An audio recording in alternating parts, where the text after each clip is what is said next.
I just have to tell you, I was still working in the corporate world with Kroger, and I had to, they said everything I couldn't say at work. It was always a great time on Saturday mornings. And then after Wayne passed away, Kenny Fraze had us over, and we would go sit on the morning, going across the binoculars, and it was a deer. The deer swam clear across the lake, which was kind of new to me, and from then on it was always, what do you see there? I said, duck, Carl.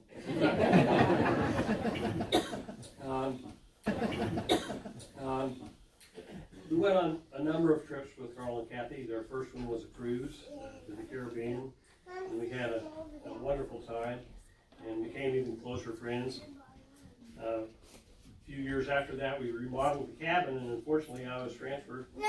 And Kathy kept taking pictures of our cabin as we were remodeling it. Carl would supervise it for me, and I wasn't worried about anything because when he supervised, he supervised.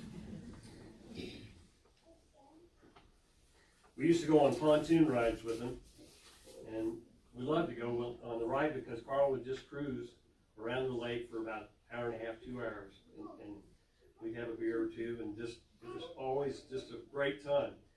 And I felt bad because I think we got to go on the pontoon more than the kids ever got to go on the pontoons. After Kathy passed, we did a number of annual trips with Carl to Costa Rica, Dominican Republic, St. Kitts, Vegas, Cayman, St. Kitts, and one of the trips, he liked to snorkel. I don't know if you know that, but he was a certified snorkeler, and we went snorkeling, and so he wanted us to learn. And Angel Dillon and I took lessons in the pool, and then we went out, and it was a terrible day. The waves were about 3 or 4 feet high, and so we get out to the spot. The guy says, go down and you get a hold of the post. There's a post down there, you just stay down there, okay? So I went down. I'm down there, they don't come. So finally I come back up, and they're still getting ready. So now I'm in the waves, whooshing back and forth, back and forth. Finally I said, that's it. I'm done. I'm in the boat because I'm shot. But Carl insisted on going, and they went down, and it was so bad that the sand was churning, and we were probably 20-foot water. And Angel wanted to come back up, and he said, jerk her. Well, she went, and she clung to him that day because she couldn't see. And when the next day, he was so bruised on his arm where she was grabbing a hold of him, he said she wasn't going to lose him. And the other thing on that trip he did was, Carl never had a massage. And we didn't know that. All of us were going to go get a massage. And Steve Dillon had told him, he said, well, I always get a deep muscle t-shirt massage. Well, nobody even said anything, not thinking Carl would do that. Well, he did. Well, he doesn't have any meat on his bones. And for 2 days, he could hardly walk after he got done with that. So we always laughed. I told him, you should have got a Swedish massage, Carl. He was always the first person up in Vegas when we go out there to Vegas on our trips, and he always, back then he smoked a cigarette and he was outside. I was always anxious to see who he talked to in the morning because he saw all the comings in the morning, some of the ladies of the evening, and had some pretty good stories that were fun to listen to. And then I would go around, and in Vegas, if you've ever been there, there's guys always handing these little cards out with all the gals around town, and so I would collect those. And every time I get a chance, I put them in his glove box, or I put them in his car box. I mail them in his birthday card. I put them in his Christmas gift. And he always said, "I'm gonna get you. I'm gonna get you." The other thing was he always had something to do. One afternoon, he was out on the deck, washing off the deck, cleaning it off. And I'm over next door, and all of a sudden I hear him screaming and hollering and jumping up and down and cussing, and I run over there. Well, he had moved a birdhouse off the railing, and it was full of wasps, and they'd been stinging. Well, I started laughing. He's hollering at me. It's not funny. So I finally got some quick laugh and got some wasp spray. We got rid of them, but I never let him forget that. He was extremely caring of his father, and after his mother passed away, we would come into town and have coffee with his dad in the morning. We'd pick up a roll and come in and sit down and have coffee with him and talk about the wildlife that we saw on the way into town. And the first day that I ever met his dad, I got out of the truck and I hear this, "Susie, get your A on the porch," because he had a little wiener dog. It was a big wiener dog. But anyway, Carl used to do that to his dog, Daisy. Daisy was probably the best behaved dog I've ever seen. He'd tell me, "Get in the kennel, go to bed," whatever, but he always said, "Daisy, get your A up on the porch." And I said, looked at him, he said, "Sound familiar?" I said, "Yeah." His dad taught us target shooting. And he had a little shooting shed, and we would go out there. And the first time we ever went there, we had to clean it all out because it kind of become overgrown and get the weeds out and get it all ready to shoot. So this is my first time ever to go to the shed, and it's like a little tin shed, 3 sides with a roof on it. And we're all ready to shoot. They're all set up with all their guns and everything, and I'm in the back of the shed watching Carl. And about that time, his dad shoots. Scared me to death. I went right up the side of the wall, and I said, I'll watch from the pickup. So I went out, the pickup was off the side and had the tailgate down, and so I'm sitting there watching, and they're shooting, and then all of a sudden, Carl jumps up, and he's jumping up, and taking his pants down, and he's screaming. Well, what we didn't do was there was a bunch of ants in the shooting table, and they crawled up his pant legs and biting it, and his dad was going, "What's wrong with you?" He had a routine, and it was pretty simple. He would tell me, "The truck leaves at 5:30 for Roscoe's in the morning. Be there or you won't go." And 6:30 on Saturday and Sunday. And if Kenny Fraze was going with us, I had to be there at 5:25 because we had to pick up Kenny at 5:30. So we never missed leaving on time, I can tell you that. If you did, you weren't going. He loved the guys at breakfast at Roscoe's, and I saw some of them here today, and I tell you, he loved to banter with them, and he loved them to give him a hard time, and it was something he really looked forward to as we got up in the morning. Of course, he'd always tell me where to sit. Certain people had certain seats, and so he'd say, "Well, so-and-so's going to be here, so you sit there today." I said, "Okay." After breakfast, we come into town and get a paper for me, because I always like to get a paper. And when lottery pots were big, we'd always buy a couple lottery tickets and say, "Okay, if we get it, we'll split it." And we did that only when they were big pots, but we always laughed. And then when I'd go back to Texas, I'd call him. I said, "Well, how many numbers you get?" He said, "1." I said, "That's better than me. I didn't get any." And it was amazing how many times we buy tickets and we get 1 or none.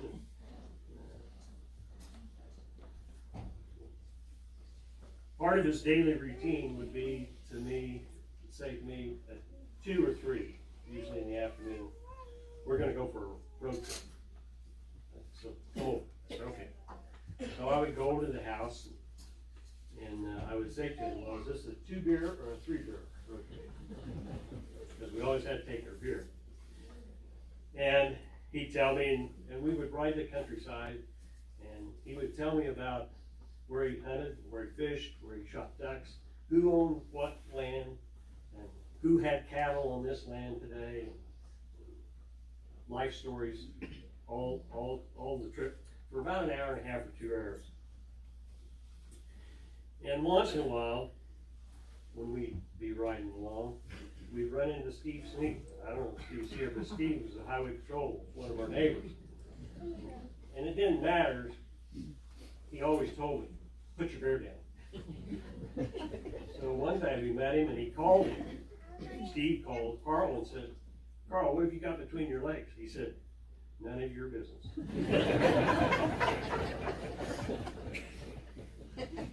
When we returned to Yankee Run, one of the things we always did was we drove every street and checked everything out, because he was very attentive to all the goings on, and if there was something wrong, you know, he was going to follow up on it or let somebody know, and people knew him that he did that. He loved to cook, and he loved to smoke. And biggest time I can ever remember is he got these huge smokers for Travis's and Samantha's wedding, and he had something like 80 pounds of brisket, 80 pounds of turkey, 80 pounds of pork, and got all these smokers going, and he knows what he's doing. I don't know what we're doing, but I'm helping. He said, I got to go to town for a couple hours, and I want you to watch these smokers. And he said, don't let them vary off of 225. I said, okay, how do I do that? So he showed me, and I was able to keep it at 225.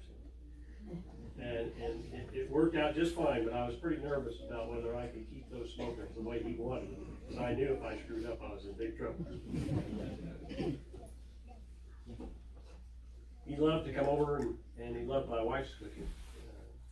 And when we were there a lot, he would come over and have dinner with us. And he called her his sis, because he never had a sis, and she called him his bro, because he reminded her a lot of her dad. And one of the things he would always do would say, well, are you going to pray? I said, okay. So we would pray, and if I went too long, he would say, okay, that's enough, let's eat.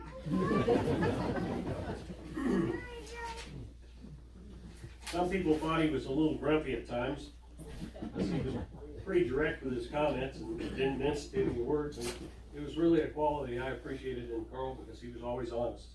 He may not like what he said, but he said what he felt, and he was honest, and he was sincere about it. But he was always there for others too. I don't know how many times somebody would come over and need a tool, need a piece of equipment, need a tow, need a part, or just need some advice on how to do something. And he was always there for everybody that in the neighborhood that needed help anytime. And then the last few months, or the last year or so, some people kind of got offended, I think, because Carl, when happy hour was over, he said, we're done. Or he would say, we're not having it tonight. And I don't think people realized he had a routine. He had a routine because he was doing his breathing treatments, and he had to do it at a certain time. And so I said, well, why don't you just tell him? He said, it's none of their business. Yeah, but that's just the way he was. But it wasn't because he didn't want him to come. He just wanted him to know that, you know, you come and then you go. He's very proud of his children and grandchildren. He loved them to come, but he didn't want them to stay too long. They all fulfilled his wishes, as they're all very caring and upstanding individuals, and I think you'll hear from a couple of them in a little bit. Carl wasn't the most religious person, and he didn't want to make a big deal made of his passing. Well, Carl, I'm sorry. There's quite a few people here, and I know that's more than you would have thought would be here, but I normally would have worn a tie, but I figured Carl was thinking, what the hell are you wearing a tie for? Where's your jeans and where's your boots? Well, I got my boots on, and I didn't wear a tie.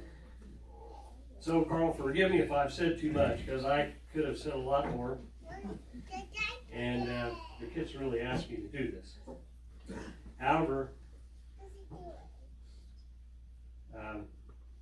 it made me think this last Sunday was the Sunday where Jesus turned wine into water, or water into wine, excuse me.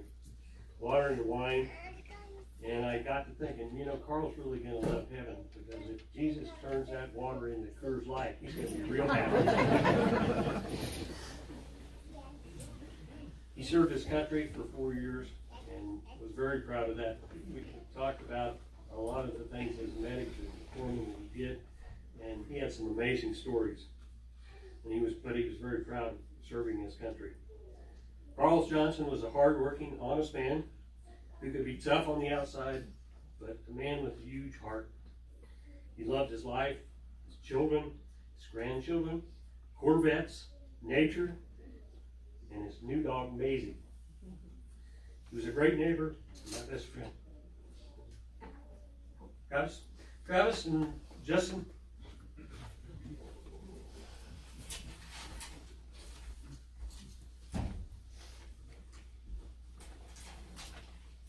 I'd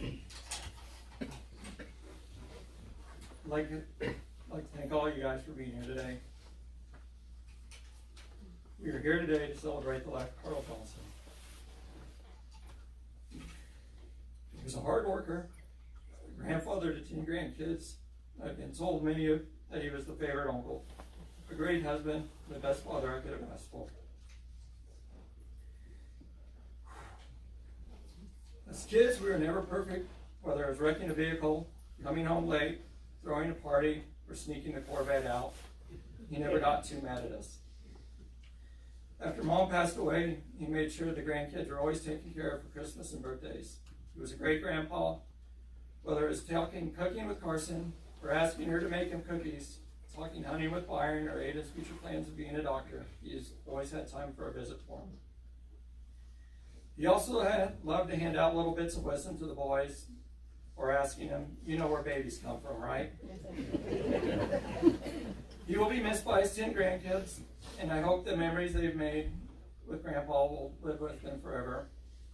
He was a great leader and a loyal individual. He showed this through 35 years at Cashco. He might not have always been the most popular guy there, but he's always respected. If you caught the glare over the glasses, you knew he had done something wrong, and that all it took was the glare. Unfortunately, I've not been able to master this glare, even though I got it at work and a few times at home. Even being a stern leader, he celebrated with his employees, always buying the first round when work was finished up before Thanksgiving and Christmas shutdowns. His work ethic has been passed down to his grandkids. Whether it was mowing, cleaning the house, or vehicles, he made sure the job was done right. It might take a couple of inspections, but the job was done to his liking. Even though there might be some grumbling that they had to do it over, he always thanked them, and they was well appreciated. In his free time, he loved to fish, hunt, cook, and garden. Some of my best memories of the dad are all the times we spent hunting. He had 3 great pitneys, Sugar, Liver, and Daisy. But all we ever heard from him was, damn you, get back over here. Anyone who ever went hunting with us the first time always just assumed the dog's name was damn you, because that is all they would hear. But they were his buddies. He went from hunting dogs to a Shih Tzu named Maisie. Carson has been begging for a dog the last couple of years, but with our schedule, she has never been able to get one. Dad has always gave me a hard time about getting her a dog. Well, he took care of that. Carson's part-time dog sitting went to full-time. Dad also loved to fish. With his trips to Canada, recent fly fishing trips to Travis, or just time spent on the lake, he was happy. The garden was his favorite spot in the summer, where he grew tomatoes and peppers. He loved to share his harvest with anybody. In the last 3 years, it had become more of a family effort, with us kids and grandkids out there weeding. Even his favorite daughter, Kathleen, would go out there and get dirty. When he wasn't fishing, hunting, or gardening, you could find him reading cookbooks and trying the new pork chili recipes. He was always on the lookout for the ultimate pork chili. If he wasn't cooking pork chili, he was making the green sauce that Mom and him perfected over the years, a recipe that has only been shared with a few people, and some of those aren't even complete because he never wanted to give out the full one. Mandy will now have to carry on the tradition of making the sauce. With all those great hobbies, his favorite hobby was spending time with Mom. They took several trips together, spent hours in the kitchen, or just time on the deck enjoying the view. He will miss his friends from the lake, his coffee crew from Orozco's, his lifelong friends that had bonded with him over the years in his family. But now he's able to join morning coffee with Phil again to discuss the topics of the day. Visit his mom and dad. Enjoy hunting trips with his dogs. But most importantly, he's able to sit down on the deck with Mom again. The love of his life. I know they are both looking down on all of us, talking about the great family they have had, all the wonderful friendships they've enjoyed over the years. Dad and Mom, you did a great job raising us kids and teaching us the values we have got now. Until we meet again, enjoy your time with Mom. One last thing, no matter who you were, when you left Dad's house, it was always drive safe and watch for deer. So I leave you all with this. Drive safe and watch for deer going home tonight.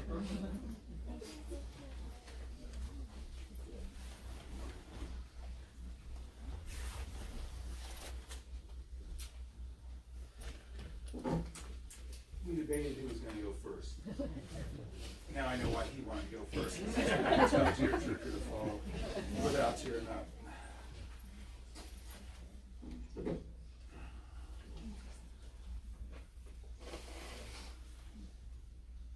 Dad cultivated a really stern personality, in my opinion, which is clear since Jess to mention it as well. When I thought about this stern look, you know, how did I describe this look that I got many a time growing up? There's this saying going around here in the media now: "F around and find out." My dad didn't need that phrase. He could give you that look with his eyes. He gave respect and he expected respect. It's hard on the outside, but soft on the inside. When I was a sophomore in high school, I worked at Dairy Queen. Got home late, 11:30. Went into mom and dad's room, like, I'm home. Dad's like, well, you're late. I'm like, the car wouldn't start. He's like, okay, we'll go up after work and we'll check it out. This is a 56 Chevrolet pickup with a 3-speed on the tree. So he comes home from work, grabs me, and for some reason he decides we can't handle this. We need Grandpa. And I think to myself, this could go south. So the three of us head up there and we get out of his truck and we walk up to mine. And he's like, it's got gas in it. I'm like, of course it's got gas, Dad. Well, this truck didn't have a working gas gauge. It had a 3-foot branch with bark whittled off that you had to stick in the tank to see how much gas was. I was a busy man. I worked at Dairy Queen. I had school. I didn't have time to check the gas. But I was sure it had gas in it. He stuck that stick and pulled it out, and he looked at me. And I got the F around and find out. And all of a sudden, I learned where he learned that face from. I got it from Grandpa Johnson as well. And to add a little insult to injury, Grandpa Johnson threw in this: shit, boy, that tank's drier than a popcorn fart. You know, he would do anything for us kids. You know, when I was in high school, every month it was a different car I wanted. Chevelle, Camaro, Mustang. I'd be looking through the catalogs, the car traders to find them, and I'd be like, Dad, let's go look. And he'd be like, yeah, let's go. We get someplace, and it'd be like this gorgeous, like 1970 fastback Mustang, 427. Dad would be like, I'm driving first. And I'm like, okay. He'd drive that car. You're not buying this. It's too fast. We drive a GTO. He's like, shit, that's half body putty. You don't want that. I'm gonna go through 6 cars. He never let me drive them before I finally got one. We went out of state. We go to Oklahoma and we look. He'd take us anywhere. When I was in my first move to Colorado, I got into bicycling.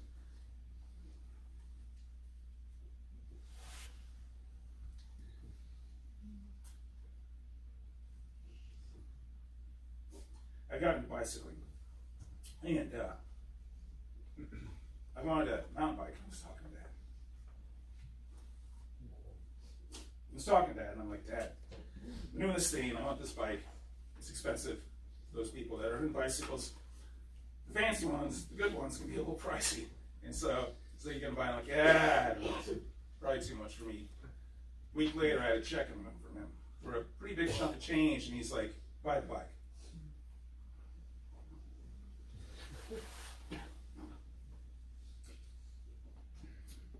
You only live once.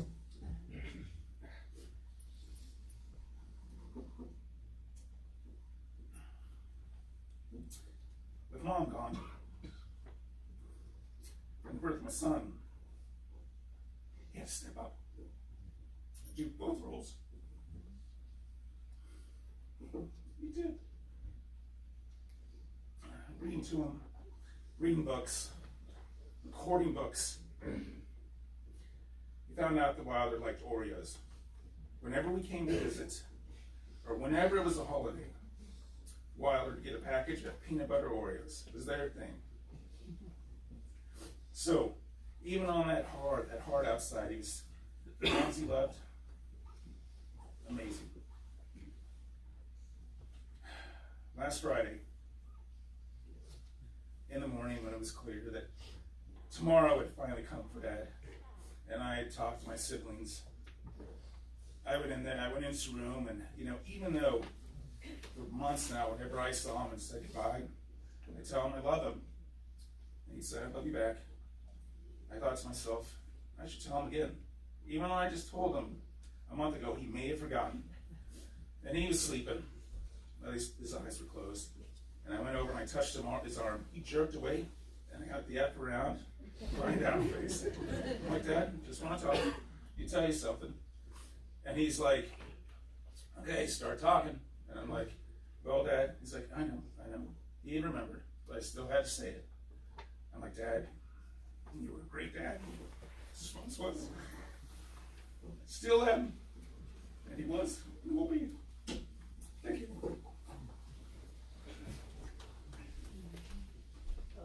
Thanks, guys.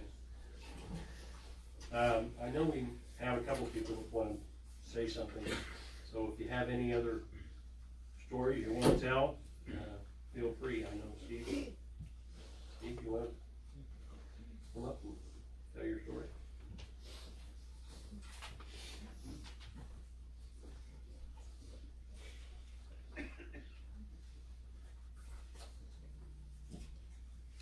A lot's already been said that I won't repeat, but I concur with.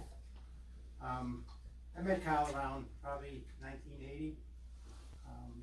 And Kyle and Kathy were great friends with us, and all the way up to the end, I still kept in touch with Kyle. He'd come to visit us.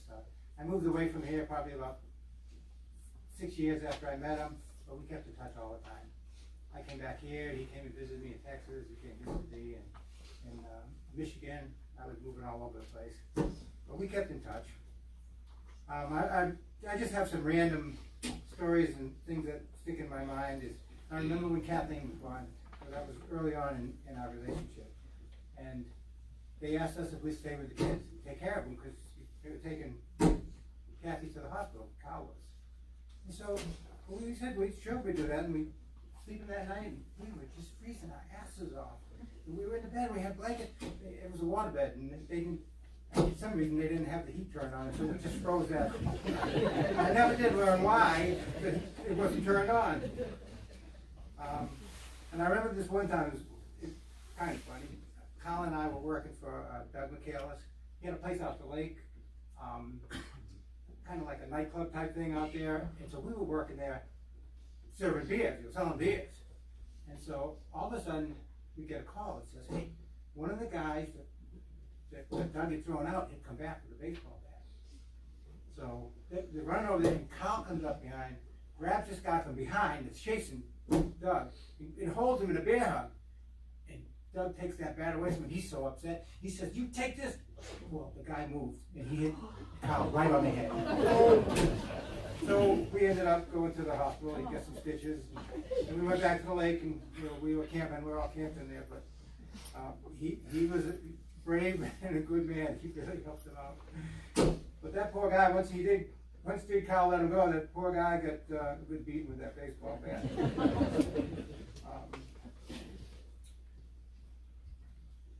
We almost returned to Kansas, and that's a story and we could have been here, for the whole 45 years or so, but that deal fell through in the last minute. But we still kept in touch with Kyle. Was one of my, if not my best friend that I had over the years. We went many trips together. We went to Colorado several times. We went fishing. We fished for everything. We fished for trout. We fished for walleye. We fished for catfish. You name it, we fished for it. We set trout lines. We both really loved to fish. Kyle and I had this thing, because we both drank wood and we both peed a lot, and we always kind of go, who pees the most? And so that was always the thing that we went to. And I think, I spent a lot of time in the garage also. And the rumor has it that the lake was partially filled from the funnel. So be careful if you're swimming in there, you don't drink the water. One time, Carl was down visiting us in Texas, and my 40th birthday, and my horse, Outlaw, he stopped calling. So we bring the bed out, we said, we're gonna have to call this thing off, you know, I gotta take care of my horse. He said, no, don't worry about it. So he took over the kitchen and everything going on there, and we're out there. I walked that horse until 12 o'clock at night. It was about 100 degrees, and so I had to have a beer a couple times around the thing, so it was a very long night. But he took care of it, and the horse did live, which was a very good thing.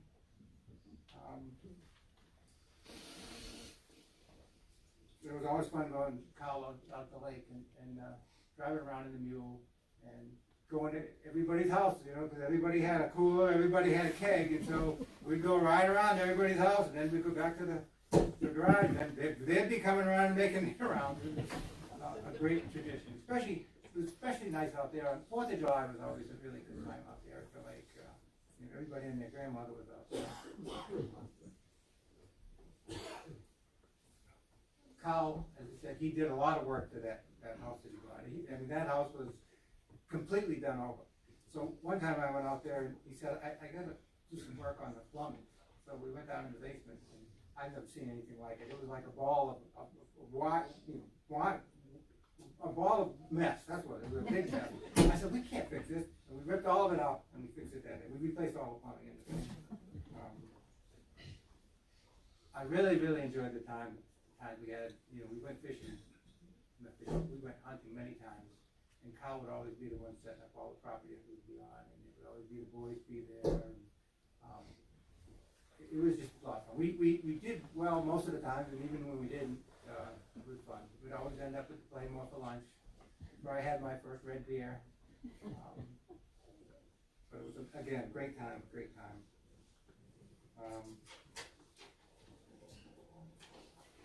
There was one time that was kind of important for us. There was a time when Kyle was he wasn't doing very well. He had a problem, his heart was beating irregularly, and I think it ended up being the coffee and that. But anyway, we went out, we spent a week out at Wilson Lake, and we hung out there, we fished, we set trot lines, and the time that we spent a lot of time there, and we really bonded that time, and we were really, really close after that. I always remember that trip out there with just the two of us. Yeah, as I already said, you know, Kyle driving home or to work, no cow or deer was safe. I don't know, he didn't need a hunt license. He got his limit every year anyways.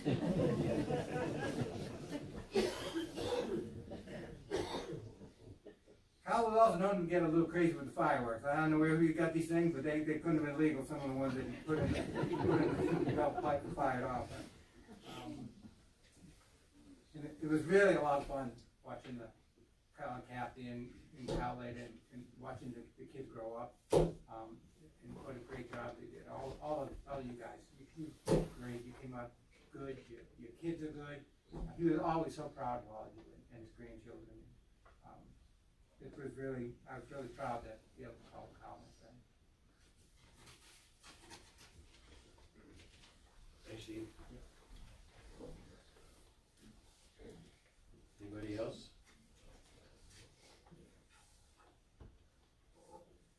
Carl's going, hurry up, get this over.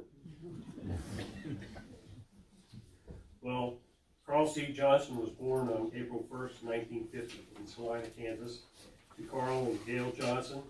He was the second of 3 sons. He grew up in Ellsworth along with his 2 brothers, Mike and Mark. Carl attended Hutchinson Junior College, Community College, where he would meet his future wife, Mary Kathleen Hudson, which he told his kids was by cutting in front of her in the lunch line. They were married in Medicine Lodge in 1971. Carl enlisted in the Navy in 1972. Kathleen and himself pulled up stakes and moved to San Clemente, California, where he was